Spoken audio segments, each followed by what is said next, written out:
Hello नमस्कार दोस्तों, स्वागत है आप सभी का इस ऑनलाइन प्लेटफॉर्म में। और आज अपन चर्चा करेंगे शब्दों के प्रकार पर। जैसा कि अपन पिछली कक्षाओं में पढ़ चुके थे शब्दों के प्रकार, और पिछली कक्षा में अपन ने बात कर ली थी। देखो, शब्द के प्रकार में एक पार्ट नंबर 1 की, जिसमें हमने कहा था उत्पत्ति, इतिहास या स्रोत के आधार पर शब्द, जिसमें अपन ने पढ़े थे तत्सम शब्द, तद्भव शब्द, देशज शब्द, विदेशी शब्द, और साथ में पढ़ लिए थे अपन ने क्या, संकर शब्द। इसके बाद में अपन ने पार्ट नंबर 2 पर भी बात की थी दोस्तों, व्युत्पत्ति, रचना या बनावट के आधार पर शब्दों के प्रकार, और जिसके आधार पर अपन ने बात की थी मेरे मित्रों 3 प्रकार के शब्द, रूढ़ शब्द, यौगिक शब्द और योग रूढ़ शब्द। अब आज बात करने वाले अपन पार्ट नंबर 3 पर, जिसका नाम है मेरे मित्रों व्याकरणिक दृष्टि एवं प्रयोग के आधार पर शब्दों के प्रकार, जिसे अपन रूप परिवर्तन के नाम से भी जानते हैं। किस नाम से जानते हैं? रूप परिवर्तन के नाम से भी जिसे जाना जाता है। तो चलते हैं दोस्तों, आज की क्लास को प्रारंभ करते हैं। तो आ जाओ टाइटल पर, देखो आ जाते हैं अपन टाइटल पर, और आज की क्लास को प्रारंभ करते हैं अपन। और आज की क्लास जो है अपनी, उसमें पढ़ेंगे अपन पार्ट नंबर 3। पार्ट नंबर 3, और पार्ट नंबर 3 कौन सा है अपना? तो हमने कहा कि व्याकरणिक दृष्टि एवं प्रयोग के आधार पर, व्याकरणिक दृष्टि एवं प्रयोग के आधार पर शब्दों के प्रकार। और बता दूं दोस्तों आपकी जानकारी के लिए, तो इसे और किस नाम से जान सकते हैं अपन? तो हम कह सकते हैं इसे रूप परिवर्तन के नाम से भी जाना जाता है। रूप परिवर्तन के आधार पर, रूप परिवर्तन के आधार पर, किसके आधार पर? रूप परिवर्तन के आधार पर। और इसके आधार पर दोस्तों, इसके आधार पर दोस्तों शब्दों को 2 भागों में बांटा गया है। बताओ कितने भागों में बांटा गया है? 2 भागों में बांटा गया है। कौन कौन से शब्द? तो हमने कहा कि एक आता है अपने पास में, एक आता है अपने पास में विकारी शब्द, विकारी शब्द, और एक आता है अपने पास में अविकारी शब्द, अविकारी शब्द। और मेरे मित्रों ये जो अविकारी शब्द है, इसे और किस नाम से जानते हैं? तो हमने क्या कहा, इसे अव्यय के नाम से भी जाना जाता है। किस नाम से जाना जाता है? अव्यय के नाम से। इस आधार पर हमने क्या कहा कि व्याकरणिक दृष्टि एवं प्रयोग के आधार पर शब्दों को कितने भागों में बांटा गया है? 2 भागों में। एक आता है विकारी और एक आता है अविकारी। तो अपन इन्हें 2 भागों में बांट दिया है। देखो ये 2 भाग, एक है विकारी शब्द और एक है अविकारी शब्द। अब बात करते हैं कि यार विकारी शब्द कौन कौन से होते हैं, इनके नामों पर अपन चर्चा कर लेते हैं। देखो कौन कौन से हैं। तो सबसे पहले तो अपन बात करेंगे कि यार वास्तव में विकारी शब्द कहते किसे। देखो सुने, हमने कहा विकारी शब्द किसे कहते हैं? तो हमने कहा वे शब्द जो काल, लिंग, वचन एवं कारक के अनुसार परिवर्तित हो जाते हैं, जो विकारग्रस्त हो जाते हैं, जो बदल जाते हैं, वो क्या कहलाते हैं मेरे मित्रों? विकारी शब्द कहलाते हैं। वो क्या कहलाते हैं? विकारी शब्द कहलाते हैं। लेकिन वे शब्द जो काल, लिंग, वचन एवं कारक के अनुसार परिवर्तित नहीं होते हैं, जिनमें विकार उत्पन्न नहीं होता है, जो कभी बदलते नहीं हैं, या यूं कहें जिनका वे नहीं होता है, जो कभी खर्च नहीं होते हैं, उन्हें किस नाम से जाना जाता है? अविकारी शब्दों के नाम से या अव्यय के नाम से भी जाना जाता है। बताओ किस नाम से जाना जाता है? अविकारी या अव्यय के नाम से भी जाना जाता है। इस पर विस्तार से चर्चा करेंगे, लेकिन सबसे पहले दोस्तों इनके नाम तो लिख लें अपन कि यार विकारी शब्द कौन से होते हैं, अविकारी शब्द कौन से होते हैं। तो देखो हमने कहा विकारी शब्द कौन कौन से होते हैं। तो हमने कहा नंबर 1 आया इस पर, कौन सा? हमने कहा संज्ञा। नंबर 1 पर क्या आया? संज्ञा। देखिए दोस्तों ध्यान दें, हम यूं कह रहे हैं संज्ञा नहीं है, ये संज्ञा नहीं है, ये क्या है? संज्ञा है। क्यों? क्योंकि ये ज है, जो ज धन या धन आ के योग से बनाए। देखो ये ज धन या धन अ, और इन तीनों से मिलकर जिसका निर्माण होता है वो क्या है? ज। तो इसका शुद्ध उच्चारण करें, ये ज है, तो इसे क्या बोलेंगे अपन? संज्ञा बोलेंगे। क्या बोलेंगे दोस्तों? संज्ञा। दूसरा आता है क्या? सर्वनाम। क्या आता है? सर्वनाम। तीसरी बात करते हैं अपन, तो सर्वनाम के बाद में क्या आता है? विशेषण। क्या आता है? विशेषण। और इसके बाद में अगर अपन चर्चा करें आगे, तो नंबर 4 पर क्या पढ़ने वाले अपन? क्रिया पढ़ने वाले। क्या पढ़ने वाले? क्रिया। इसका मतलब विकारी शब्द कौन कौन से होते हैं? तो हमने कहा संज्ञा, सर्वनाम, विशेषण और क्रिया। आ रहा है समझ में? इसके बाद हम देखते हैं कि यार अविकारी शब्द कौन कौन से होते हैं, इन्हें भी देख लेते हैं एक बार। तो हमने कहा कि वे शब्द जो काल, लिंग, वचन एवं कारक के अनुसार परिवर्तित नहीं होते हैं, जो विकारग्रस्त नहीं होते हैं, जो कभी खर्च नहीं होते हैं, जो रूप को नहीं बदल पाते हैं, वो क्या कहलाते हैं, अविकारी। हम इसे वास्तव में भी देखने वाले हैं विस्तार से, लेकिन फिलहाल नाम पर चर्चा कर रहे हैं। तो हमने कहा ये नंबर 1 क्या है, क्रिया विशेषण अव्यय, क्रिया विशेषण अव्यय। दूसरा क्या है, तो हमने कहा संबंध बोधक अव्यय। तीसरा क्या है, तुमने कहा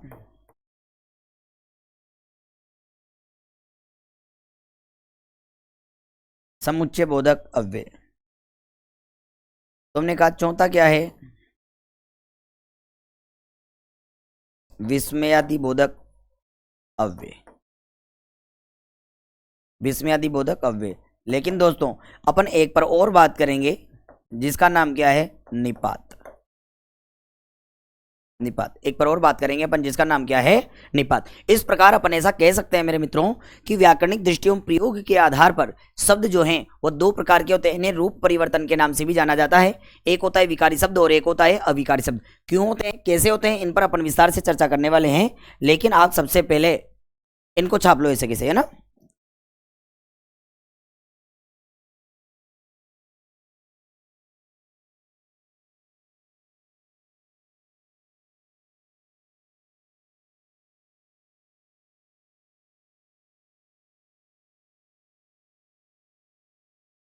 चलो आ जाते हैं टाइटल पर, और अपन सबसे पहले बात करेंगे किस पर मेरे मित्रों, विकारी शब्द पर। किस पर बात करेंगे, विकारी शब्द पर। देखो आ जाते हैं अपन विकारी शब्द पर। पार्ट नंबर 1 अपना क्या है, विकारी शब्द। विकारी शब्द देखो क्या कहता है विकारी शब्द। हम बात करें विस्तार से तो हम यूं कहते हैं कि वे शब्द जो काल लिंग वचन एवं कारक के अनुसार परिवर्तित हो जाते हैं वो क्या कहलाते हैं, विकारी शब्द कहलाते हैं। बताओ क्या कहलाते हैं, विकारी शब्द कहलाते हैं। मतलब इसका मतलब ये है, हम इन्हें प्रूव करके देखेंगे क्या वास्तव में ही ये काल लिंग वचन कारक के अनुसार परिवर्तित होते हैं क्या। यदि ये परिवर्तित हो जाते हैं तो हम कह देंगे फुल एंड फाइनली ये क्या कहलाएंगे, विकारी शब्द कहलाएंगे। बताओ क्या कहलाएंगे, विकारी शब्द। पहले इनकी परिभाषा पर बात करें तो हम यूं कहते हैं वे शब्द जो काल लिंग वचन एवं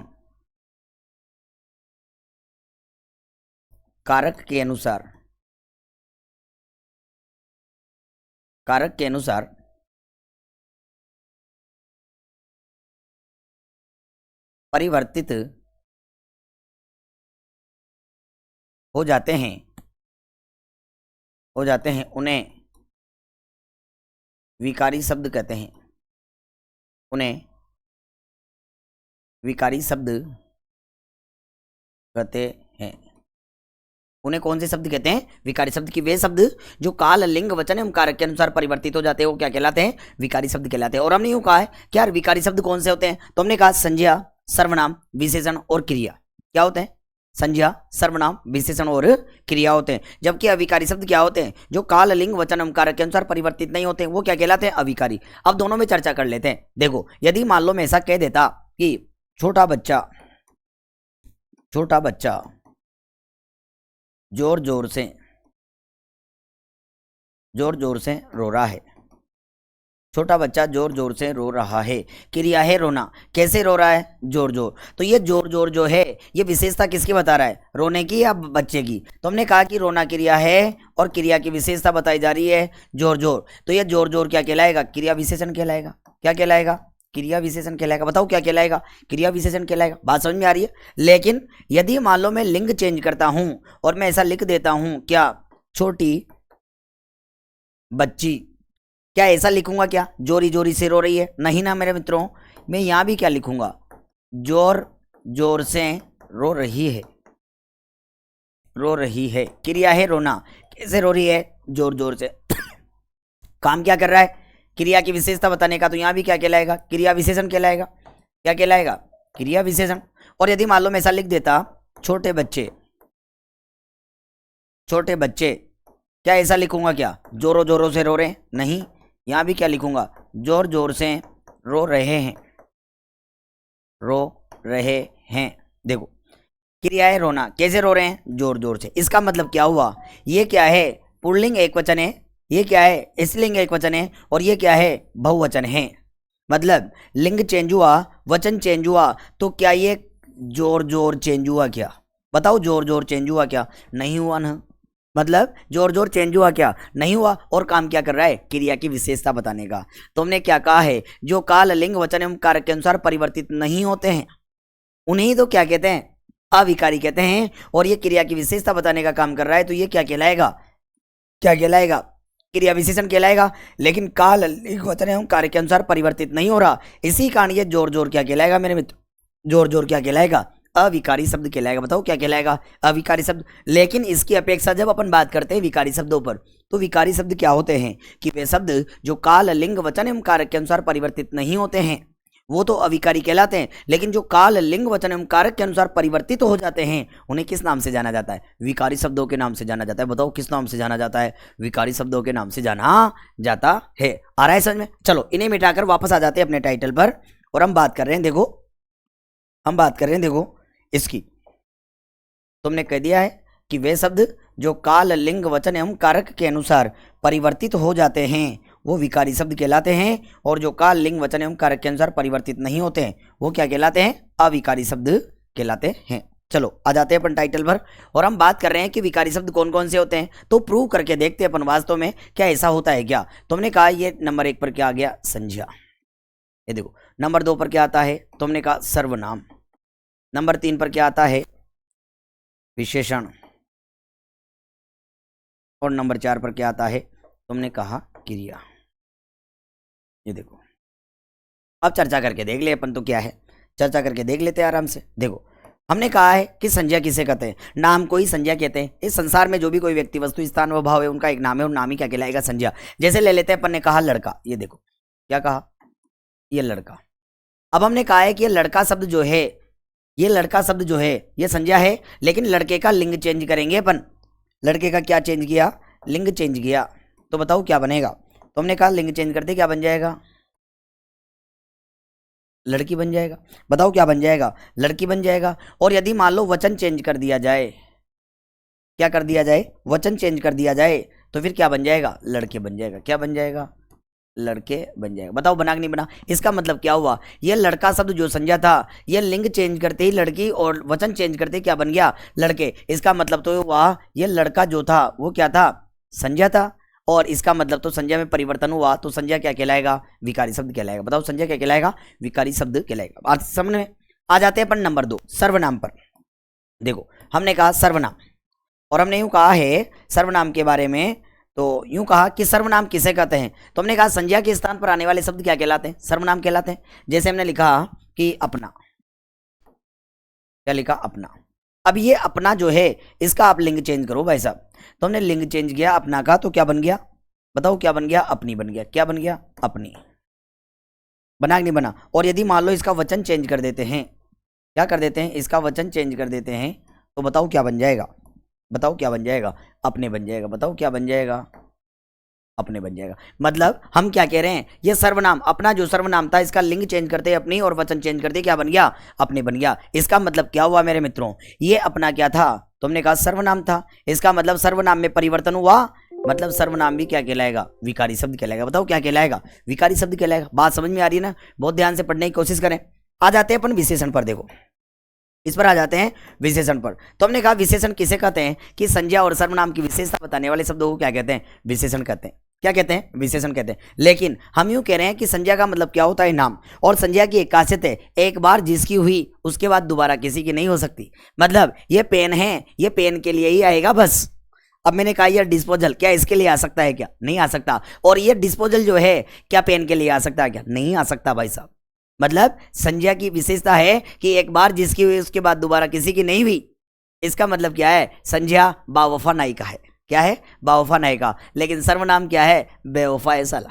क्या है? बेवफा। इसने किसी को ही नहीं छोड़ा। जो आपके लिए आ गया, जो मेरे लिए आ गया, और जो उसके लिए आ गया, वो क्या है? सर्वनाम है। तो क्या समझे कि संज्ञा जो है वो बावफा नायिका है, एक बार जिसकी हुई दोबारा फिर किसी की नहीं हुई। और सर्वनाम साले ने किसी को ही नहीं छोड़ा। जो आपका भी हो गया, जो मेरा भी हो गया, जो उसका भी हो गया, वो क्या है? सर्वनाम। लेकिन जो इन दोनों की विशेषता बता दे, लेकिन जो इन दोनों की क्या बता दे, विशेषता बता दे, वो क्या कहलाएगा, विशेषण कहलाएगा। तो मैंने क्या कहा, पतला, मैंने कहा पतला, हमने कहा पतला लड़का है, लड़के की विशेषता बताई जा रही है, लड़का कैसा है, पतला। अब देखो हमने पतला कह तो दिया, कह तो दिया, अब हमने कहा इसका लिंग चेंज करो, लिंग चेंज करेंगे तो बताओ क्या बनेगा, तो हमने कहा बनेगा पतली, क्या बनेगा, पतली। और हम यूं कह रहे हैं क्या कि इसका क्या चेंज करो, वचन चेंज करो, तो बताओ क्या बनेगा, तो हमने कह दिया क्या बनेगा, बताओ क्या बनेगा, पतले बनेगा, क्या बनेगा, पतले। इसका मतलब क्या हुआ, ये पतला एक विशेषण शब्द है,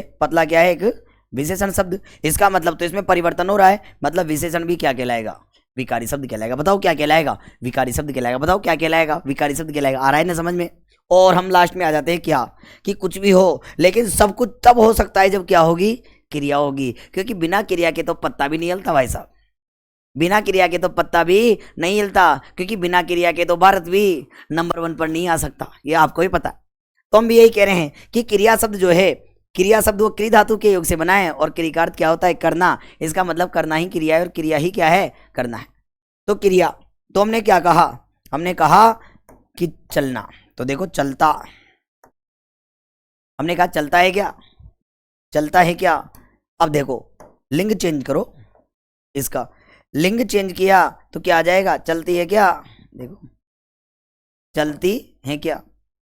अब हमने कहा क्या करो, वचन चेंज करो, ये देखो वचन चेंज करो, और हमने वचन चेंज किया भाई साहब, तो क्या आया, चलते हो क्या, क्या आया, चलते हो क्या। इसका मतलब क्या हुआ, ये चलता जो था ये क्या है, क्रिया, इसका मतलब तो क्रिया में परिवर्तन हुआ, मतलब क्रिया भी क्या कहलाएगा, विकारी शब्द कहलाएगा। तो इस माध्यम से अपन क्या समझे मेरे मित्रों, हमने क्या कहा है कि वे शब्द जो काल, लिंग, वचन एवं कारक के अनुसार परिवर्तित हो जाते हैं, बताइए वो क्या कहलाते हैं। तो हमने कहा वो क्या कहलाते हैं, विकारी शब्द कहलाते हैं। बताओ क्या कहलाते हैं, विकारी शब्द कहलाते हैं। बताओ क्या कहलाते हैं, विकारी शब्द कहलाते हैं। बताओ क्या कहलाते हैं, विकारी शब्द कहलाते हैं। इसका मतलब ये संज्ञा, सर्वनाम, विशेषण और क्रिया क्या है, विकारी शब्द है। क्या है, विकारी शब्द। दोस्तों यहाँ से प्रश्न पूछा गया था, थर्ड ग्रेड जो एग्जाम हुआ था, रिट वाला, रिट मेंस का जो थर्ड ग्रेड जिसे आप कहते हो, वहां से प्रश्न पूछा गया था कि क्रिया कौन सा शब्द है, तो फाइनली बता ही दिया ना अपन ने, क्रिया कौन सा शब्द है भाई, विकारी शब्द है। बताओ क्रिया कौन सा शब्द है, विकारी शब्द है। और लोग ऐसे तो पढ़ाते नहीं, सीधे पढ़ाने लग जाते हैं, तो फिर तो प्रश्न जो बनेगा वो तो गलत होगा ही होगा ना मेरे मित्रों। चलो अपन ने क्या कहा कि वे शब्द जो काल, लिंग, वचन एवं कारक के अनुसार परिवर्तित हो जाते हैं, जो विकारग्रस्त हो जाते हैं, जो बदलाव को स्वीकार कर लेते हैं, जो परिवर्तनशील है, उन्हें किस नाम से जानते हैं मेरे मित्रों, विकारी शब्दों के नाम से जाना जाता है। यहां तक कोई डाउट नहीं है, देखो बताइए यहां तक कोई डाउट है क्या, नहीं है ना। तो अपन आगे चलते हैं, और आगे की जो बात करेंगे उसमें अपन किस पर बात करने वाले हैं, संज्ञा पर बात करने वाले। बताओ किस पर बात करने वाले हैं, संज्ञा पर बात करने वाले। किस पर बात करने वाले, संज्ञा पर। तो आ जाते हैं, और आज का जो अपना मेन टाइटल है वो क्या है दोस्तों, संज्ञा। क्या है वो, संज्ञा। अपन बात करेंगे किस पर, संज्ञा पर। तो आज का जो टाइटल है अपना वो है नंबर 1 पार्ट विकारी में संज्ञा। क्या है, संज्ञा, जिसे अपन क्या कह सकते हैं, नाम भी कह सकते हैं। क्या कह सकते हैं, नाम। मतलब इस संसार में जो भी कोई व्यक्ति, वस्तु, स्थान व भाव है, उन सब का एक नाम है, और वो नाम ही क्या कहलाएगा, संज्ञा कहलाएगा। बताओ क्या कहलाएगा, संज्ञा कहलाएगा। बताओ क्या कहलाएगा, संज्ञा कहलाएगा। बताओ क्या कहलाएगा, संज्ञा कहलाएगा। तो हमने क्या कहा है, इस संज्ञा शब्द के बारे में कुछ जानकारी लिखते हैं अपन। संज्ञा पढ़ेंगे बहुत आराम से, लेकिन सबसे पहले तो संज्ञा शब्द जो है इसके बारे में कुछ छोटी मोटी चीजें उन पर चर्चा कर लेते हैं अपन। उन पर क्या कर लेते हैं, देखो दोस्तों अपन चर्चा कर लेते हैं संज्ञा शब्द के बारे में कि यार संज्ञा कहते किसे हैं, संज्ञा कहते किसे। तो हमने यूं कहा है कि संज्ञा शब्द 2 शब्दों से मिलकर बना है। सबसे पहली बात तो देखो इस संज्ञा शब्द पर चर्चा कर रहे हैं। हमने कहा संज्ञा, संज्ञा शब्द 2 शब्दों से मिलकर बना है, 2 शब्दों से मिलकर बना है। संज्ञा शब्द 2 शब्दों से मिलकर बना है। कौन कौन से, तो हमने कहा सम, धन, ज्या। 2 शब्द कौन कौन से हैं, सम, धन, ज्या। इस सम का अर्थ क्या होता है, सम्यक रूप से, सम्यक रूप से। और जा का मतलब क्या होता है, जानना। देखो हमने क्या कहा, सम का अर्थ क्या होता है, सम्यक रूप से, सम्यक रूप से, या यूं कह सकते अच्छी प्रकार से, या यूं कह सकते ठीक रूप से। और ज्या का क्या अर्थ होता है, जानना। सम्यक रूप से जानना, सम्यक रूप से जानना क्या कहलाता है? संज्ञा कहलाता है। तो हमने कहा संज्ञा शब्द दो शब्दों से मिलकर बना है, समधन ज्या। सम का अर्थ होता है सम्यक रूप से, सम्यक रूप का मतलब अच्छी प्रकार से, भली भांति रूप से, और ज्या का अर्थ क्या होता है? जानना, अर्थात जान कराना या समझ जाना। वही क्या कहलाएगा? संज्ञा कहलाएगा। वही क्या कहलाएगा? संज्ञा कहलाता है। बताओ क्या कहलाता है? संज्ञा कहलाता है। और आगे बढ़े तो हमने यूं कहा है संज्ञा के बारे में, देखो संज्ञा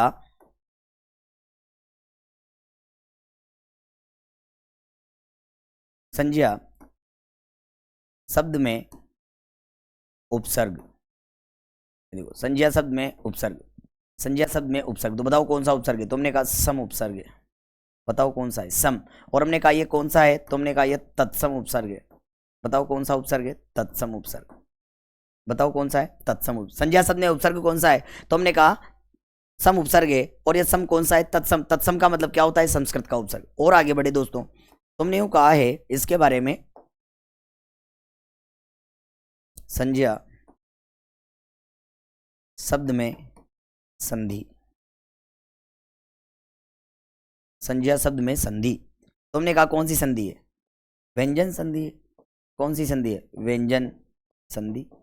बताओ कौन सी संधि है? व्यंजन संधि। हम कह सकते हैं सम धन ज्या।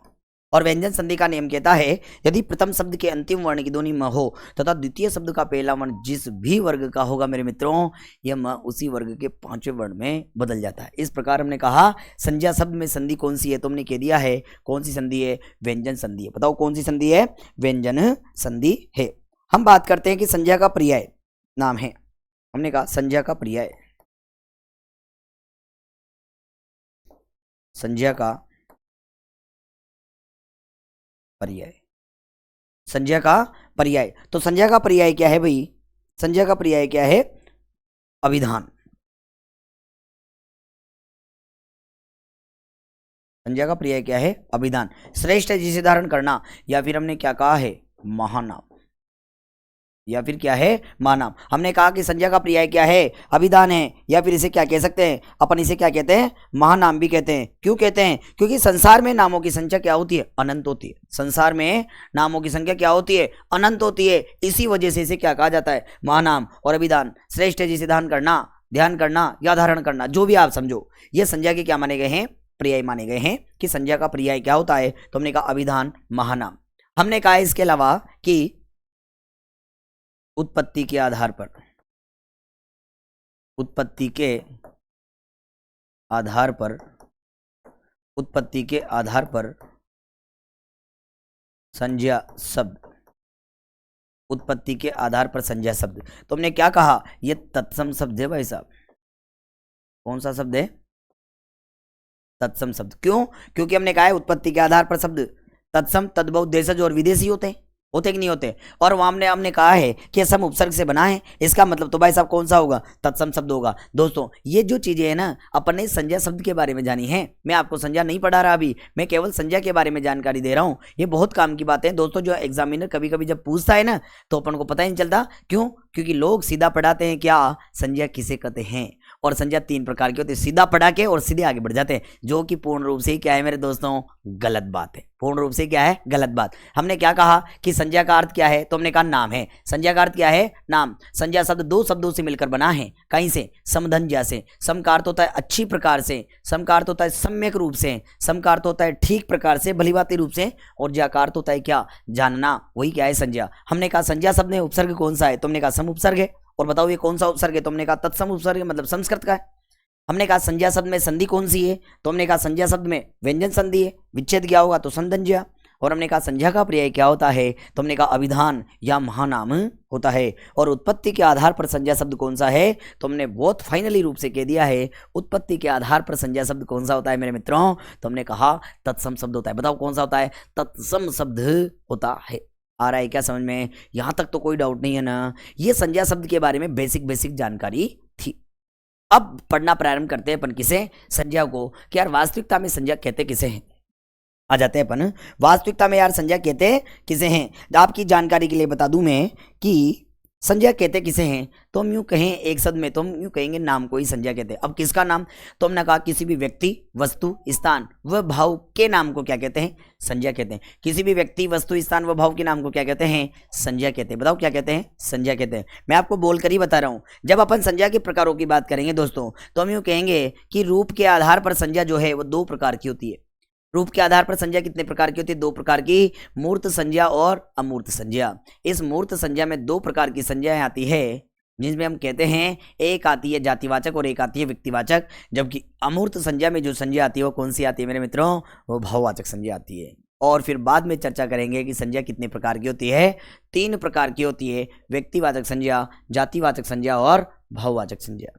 ये जातिवाचक संज्ञा जो है मेरे मित्रों, ये जातिवाचक संज्ञा जो है मेरे मित्रों, इसके दो प्रकार होते हैं। एक होती है द्रव्यवाचक, जिसे पदार्थवाचक या उपादानवाचक के नाम से जाना जाता है, और एक होती है समूहवाचक, जिसे समुदायवाचक के नाम से भी जाना जाता है।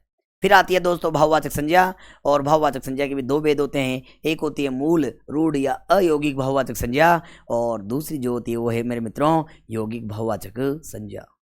और फिर अपन संज्ञा बनाने के नियम देखेंगे, किस प्रकार संज्ञा बनाई जा सकती है भाववाचक संज्ञा, और उसके बाद में अपन संज्ञा परिवर्तन के नियमों पर चर्चा करेंगे। तब जाकर इतना लंबा चौड़ा पार्ट अपना समाप्त होने वाला है। तो आ जाते हैं अपन संज्ञा किसे कहते हैं।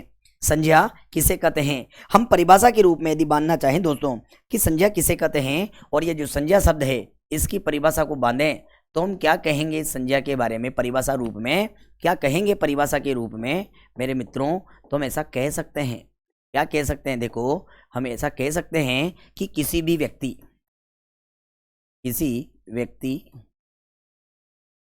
व्यक्ति, वस्तु, स्थान व भाव के नाम को संज्ञा कहते हैं। भाव के नाम को संज्ञा कहते हैं,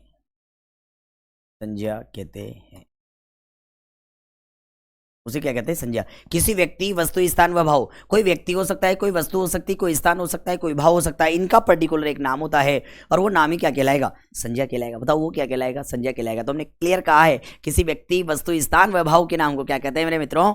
संज्ञा कहते हैं। अब बात आती है कि कौन कौन से हैं, तो देख ही लेते हैं ना यार, क्यों परेशान हो अपन। तो हमने कहा है क्या? हमने कहा किसी व्यक्ति के बारे में। देखो, ये व्यक्ति हो सकता है।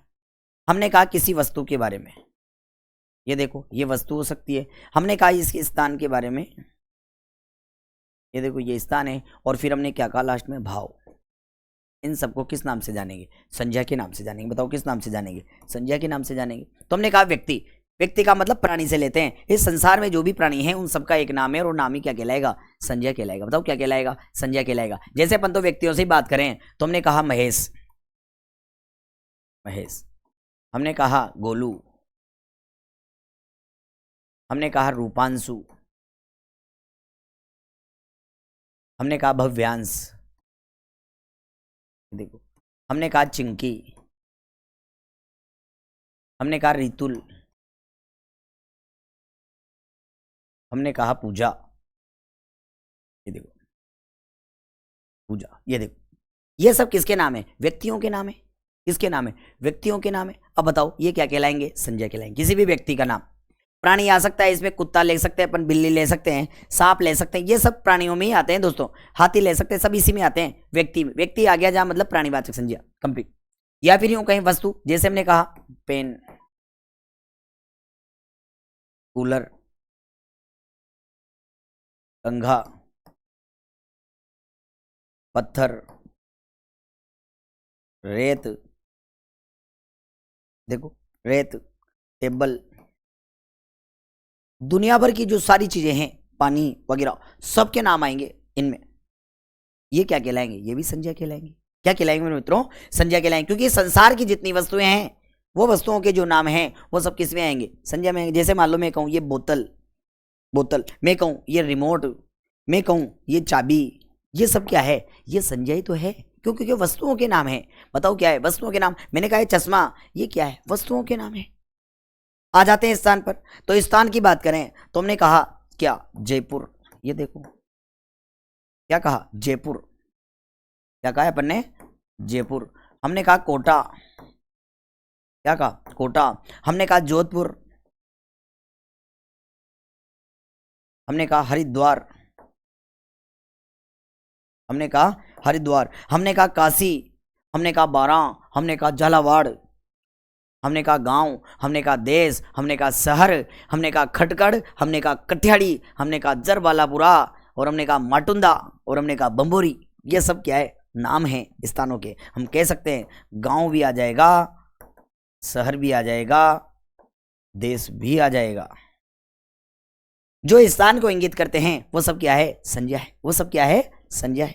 या फिर अपन ऐसा कहें क्या मेरे मित्रों, हम कहें भाव।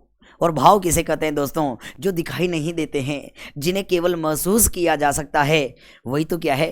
भाववाचक संज्ञा है। तो भावों के जो नाम होंगे वो भी संज्ञा कहलाएगा। अब भाव क्या है? जैसे हमने कहा प्रेम, ये देखो प्रेम, प्रेम क्या है? प्रेम। क्रोध, ईर्ष्या, घृणा, दया, भय, भय, करुणा, करुणा, और भी आ जाएंगे इसमें, जैसे बुढ़ापा, जैसे बुढ़ापा है, क्या है? जैसे बुढ़ापा है। जैसे वात्सल्य है, जैसे क्या है? वात्सल्य। जैसे अपनापन है, जैसे परायापन है। ये सब क्या है दोस्तों? भाव भी तो है। देखो प्रेम, अब बताओ प्रेम कहाँ दिखता है? प्रेम तो भाई साहब महसूस ही हो सकता है। जिसको प्रेम हुआ है ना, उसको भी पता नहीं चला कि यार मुझे प्रेम हो गया। वो तो आसपास के लोग कहते हैं अरे तेरे क्या हुआ? वो कहता है मुझे पता नहीं है। अरे भैया तुझे प्रेम हुआ है। अरे हाँ यार, कोई बता सकता है एग्जैक्ट लोकेशन कि इतने बजकर इतने मिनट और इतने सेकंड पर मुझे प्रेम हुआ है या प्यार हुआ है? आज दिन तक किसी को भी पता नहीं चला भाई साहब। मन ही मन मुस्कुरा रहा है, मतलब भैया हो गया तुझे तो, अब कोई तुझे बचा नहीं सकता। वो प्रेम, वो भाव भी तो है। अब देखो कक्षा में दो बेटे हैं, उनके बीच में जो हुआ वो प्रेम है। वो दोनों आपस में महसूस कर रहे हैं और तीसरा व्यक्ति भी देख रहा है। उनको देखकर उसे जो हो रहा है वो क्या है? क्रोध हो रहा है कि यार इसको क्यों हुआ, इससे मुझे होना चाहिए था ये तो। और उसे जो आ रहा है वो क्या है? क्रोध। अब उनके चेहरों से जो झलक रहा है वो क्या है? भाव, कहीं का क्रोध का भाव। बताओ कहीं का क्रोध का भाव। अब उन दोनों से उसे क्या होने लगी है? ईर्ष्या होने लगी है, जलन होने लगी है। क्या करूं मैं, इनका इनकी मोटरसाइकिल को पंचर कर देता हूं। देखो ये क्या है? ये ईर्ष्या है। अब वो उसे क्या करने लग जाएंगे? घृणा करने लग जाएंगे। क्या करने लग जाएंगे? घृणा करने लग जाएंगे। तो आसपास के लोगों को क्या आ जाएगी? दया आ जाएगी। क्या आ जाएगी? दया। बताओ दिखती है क्या? महसूस कर सकते हैं। बताओ दिखती है क्या? नहीं। क्या कर सकते हैं? महसूस ही तो कर सकते हैं। क्या कर सकते हैं? महसूस कर सकते हैं। अब यदि मान लो कंट्रोल नहीं हुआ तो वो उस लड़के को मारने के लिए जाएगा, तो उस लड़के को जो लगेगा वो क्या है? भय। क्या है? भय। अब भय महसूस ही तो कर सकते हैं मेरे मित्रों। क्या कर सकते हैं? महसूस कर सकते हैं। भय और करुणा, ये सब केवल महसूस करने योग्य है। तुमने क्या कहा है? किसी भी व्यक्ति, वस्तु, स्थान व भाव के नाम को संज्ञा कहते हैं। क्या कहा अपन ने? किसी भी व्यक्ति, वस्तु, स्थान व भाव के नाम को क्या कहते हैं? संज्ञा कहते हैं। आई क्या बात समझ में दोस्तों? आई क्या थोड़ी बहुत? तो लिख लें आप कि संज्ञा किसे कहते हैं। तो परिभाषा के रूप में अपन ने कहा किसी व्यक्ति, वस्तु, स्थान व भाव के क्या कहते हैं?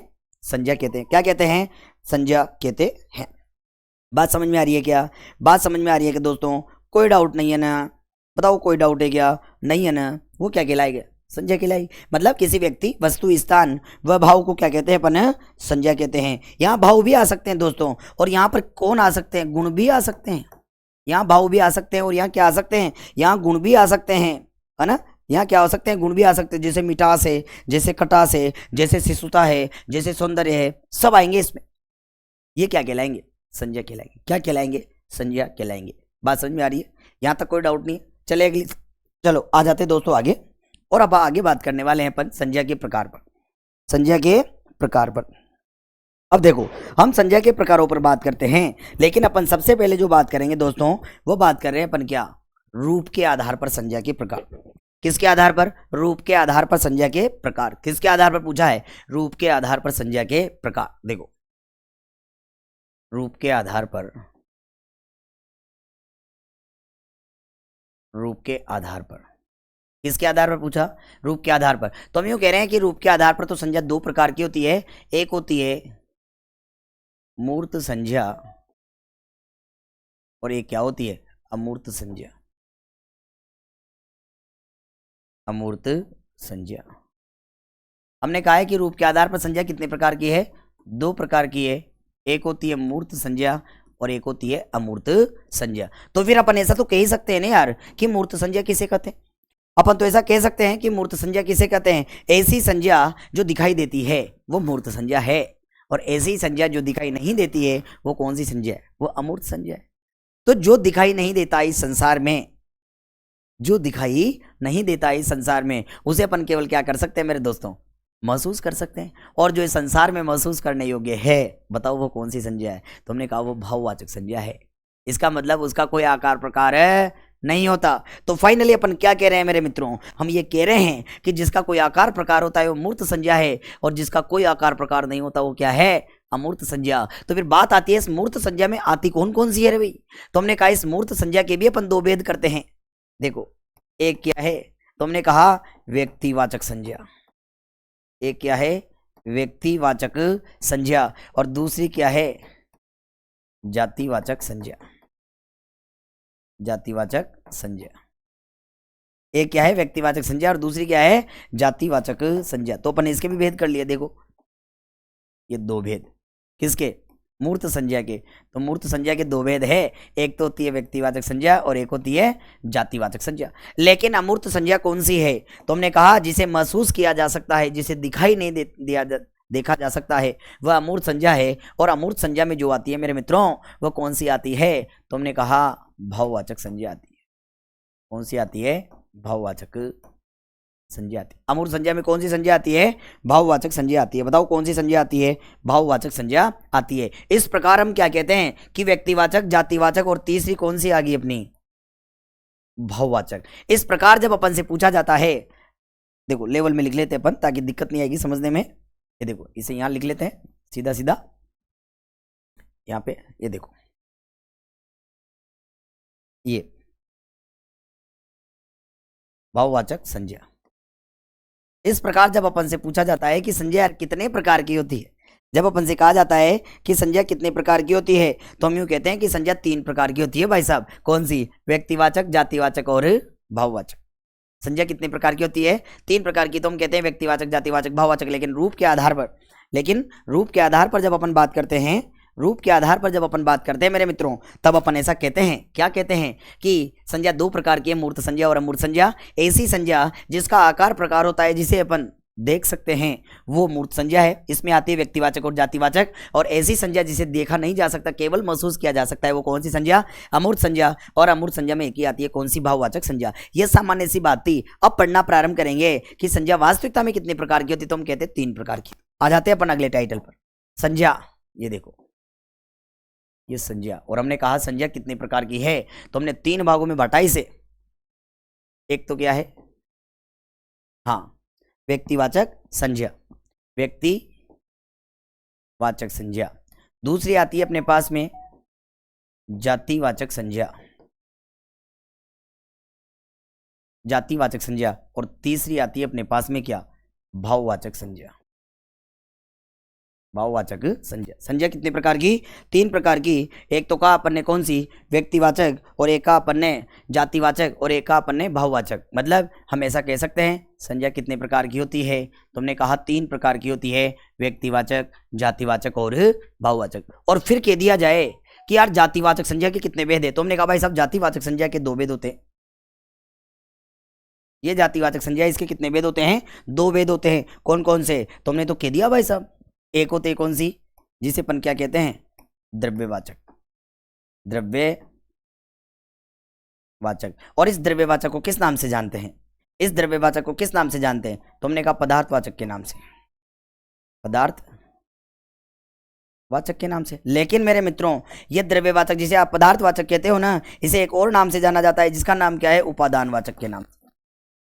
किस नाम से जानते हैं, उपादानवाचक के नाम से भी जाना जाता है। आ रही है के बात समझ में, किस नाम से जाना जाता है। और इसका दूसरा जो पार्ट आता है वह है कौन सी, समूहवाचक संज्ञा, समूहवाचक। और इस समूहवाचक को किस नाम से जाना जाता है, तो हमने कह दिया भाई साहब किस नाम से जानते हैं, समुदायवाचक के नाम से भी जानते हैं, समुदायवाचक के नाम से। किस नाम से जानते हैं, समुदायवाचक के नाम से। दोस्तों इसे जरूर ध्यान रखना है, पेपर में भी पूछा जाता है।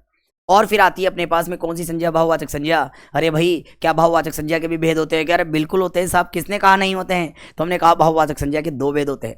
भाववाचक संज्ञा के कितने भेद होते हैं? दो भेद होते हैं। एक होती है कौन सी? मूल, जिसे या रूढ़, जिसे अयौगिक भाववाचक संज्ञा कहते हैं। और दूसरा भेद और होता है इसका, जिसे अपन क्या कहते हैं? यौगिक भाववाचक संज्ञा। यौगिक भाववाचक संज्ञा क्या कहते हैं? यौगिक भाववाचक संज्ञा। इसका मतलब क्या हुआ मेरे मित्रों? इसका मतलब तो हुआ ये भाववाचक संज्ञा जो है इसके कितने भेद होते हैं? दो भेद होते हैं। एक तो क्या है? मूल रूढ़ या अयौगिक भाववाचक संज्ञा। और दूसरा भेद क्या है? यौगिक भाववाचक संज्ञा। आ रही है कि बात समझ में? इस प्रकार अपन ने संज्ञा का एक डेकोरम देखा है कि संज्ञा कितने प्रकार की होती है? 3 प्रकार की होती है। संज्ञा कितने प्रकार की होती है? 3 प्रकार की होती है। संज्ञा कितने प्रकार की होती है? 3 प्रकार की होती है। बताओ कितने प्रकार की होती है? 3 प्रकार की होती है। व्यक्तिवाचक, जातिवाचक और भाववाचक। हमने कहा कि जातिवाचक संज्ञा के कितने भेद होते हैं? तो हमने कहा 2 भेद होते हैं। द्रव्यवाचक, जिसे पदार्थवाचक के नाम से या उपादानवाचक के नाम से भी जानते हैं। और एक होता है समूहवाचक, जिसे समुदायवाचक के नाम से भी जाना जाता है। और इधर आ जाते हैं, तुमने कहा भाववाचक संज्ञा के 2 भेद होते हैं मेरे मित्रों, मूल रूढ़ या अयौगिक भाववाचक संज्ञा, जबकि दूसरा भेद होता है यौगिक भाववाचक संज्ञा। यौगिक भाववाचक संज्ञा। आ रही है बात समझ में? तो आज की क्लास में अपन ने यहां तक ही चर्चा की है मेरे मित्रों।